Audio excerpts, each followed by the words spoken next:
All right, guys. I did a fight breakdown between Joshua Franco against Andrew Moloney. Now we're gonna do. If you haven't watched the fight, real quick, go check it out. Because now what we're doing today is we're gonna explain their mistakes and some of the corrections that I think they should have done to help them win the fight. For this first one, I'm gonna play Moloney. My partner's gonna play Joshua Franco. So one of the biggest mistakes, if you guys go back and watch the video, you hear me kept saying, Andrew, when he stood still, especially in the later part of the fight, when he would stay still, that's where he would have the most trouble. Because if you remember watching the fight, Andrew would move around a lot. Joshua Franco would literally throw 1 or 2 shots while Andrew was moving.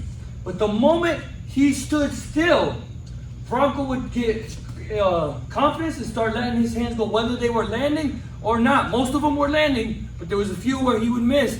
He didn't care. He kept letting his hands go. And guess what? This is where Andrew got hurt. Eventually, what caused him to get knocked down. I kept saying he should have held, block, or step out, and I'm going to show you what I mean. So, for example, if Andrew got tired moving, let's say his legs are tired, and he was staying here, this is where he got in trouble. Just staying here, this is where he got in trouble. This is what he should have done. When Franco started punching, he should have been rolling, taking a step out, and then eventually he could slide out or just keep taking steps. Remember, the moment he started moving, Franco threw 1 or 2 punches. But the moment he stood still, that's when he started throwing 4, 5, 6, 7 punch combinations. He should have been moving. Or he should have been holding. So there's nothing. He should have been in here, blocking, step in.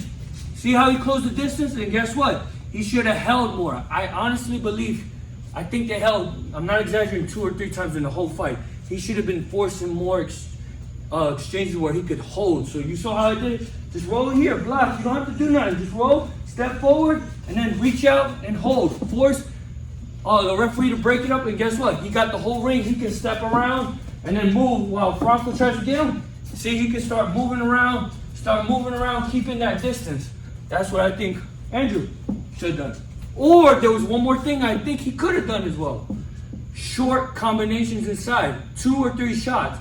He's inside. Here, he could have thrown an uppercut, hook to the body. He loved that left hook to the body. That would have been perfect. Uppercut, left hook to the body, and guess what? Get out after that. Or he could have been here.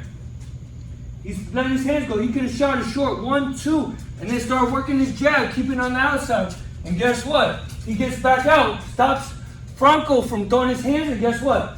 Now he can start moving where he's got more of the range to move around. This is what I think Andrew should have done.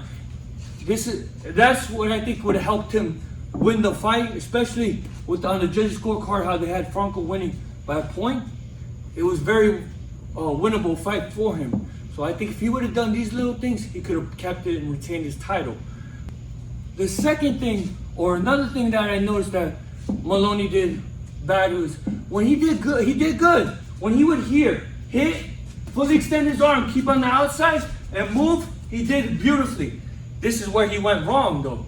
Sometimes he would be using his punches real good, and then he would step in, and guess what? Franco started waiting for him, because he would go for that left hook to the body, so he would be out here, and then come inside, and guess what? That's where Franco took advantage. He would wait for Andrew to close the distance himself, and Franco would just stay back, and guess what? He got closer in range, and Franco started catching him, and he would let his hands go.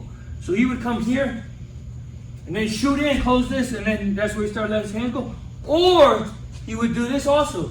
He would be jabbing, punching, and then he would jump in with a hook. And guess what? Look, we're in range, we're in punching range, and guess what? That's where Franco started letting his hands go. Boom. That's the mistakes I think Andrew should not have done. He should have stayed out here.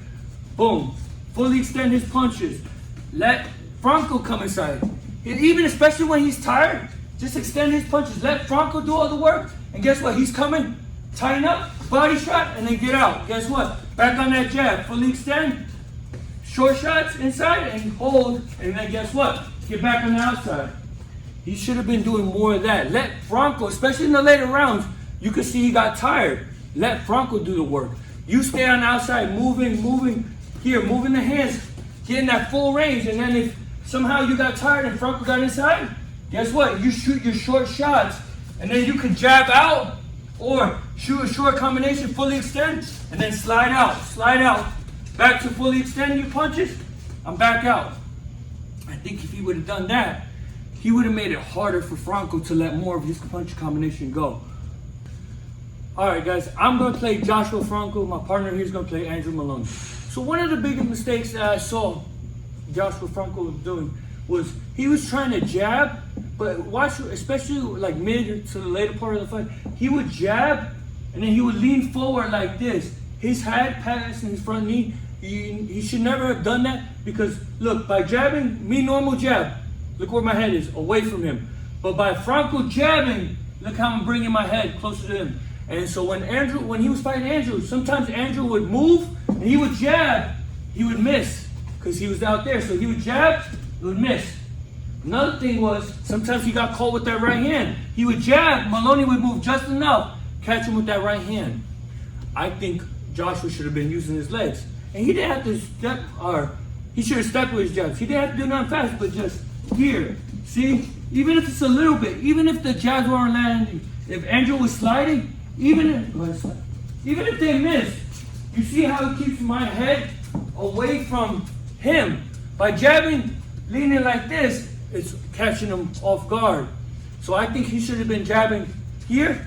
And then if he really wanted to put an assertive jab, he could have pushed forward, putting his body into it, he would have caught him.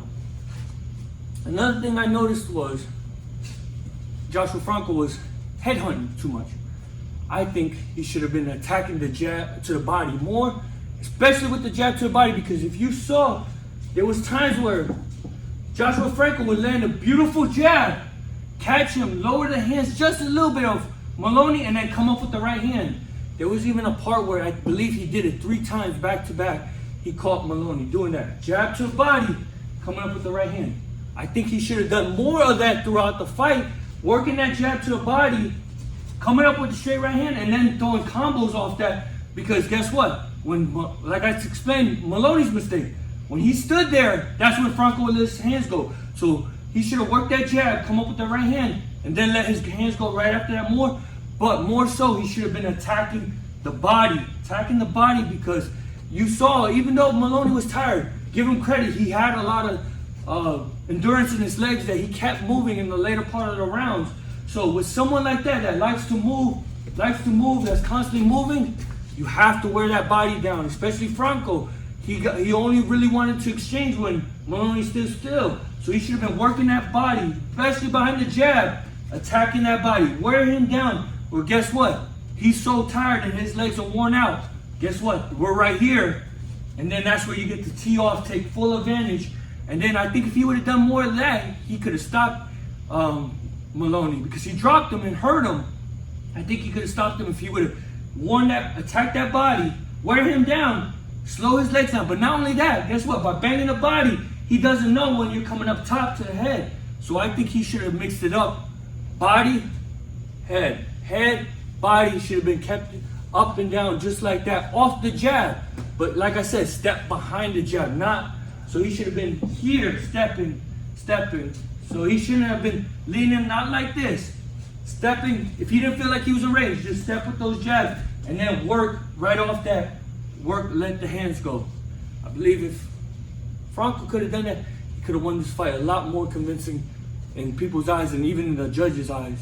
But I hope you guys enjoyed the explanation of the mistakes that I saw and, you know, the corrections. And if you, like I said, if you didn't check out my fight breakdown, go ahead and check it out, guys. And then click on my playlist to check out more of other fight breakdowns of the mistakes and the corrections that I think that could have helped these guys win the fight a little bit more. But this is my partner Dustin. This is Castigador. Until next time, guys, I'll see you.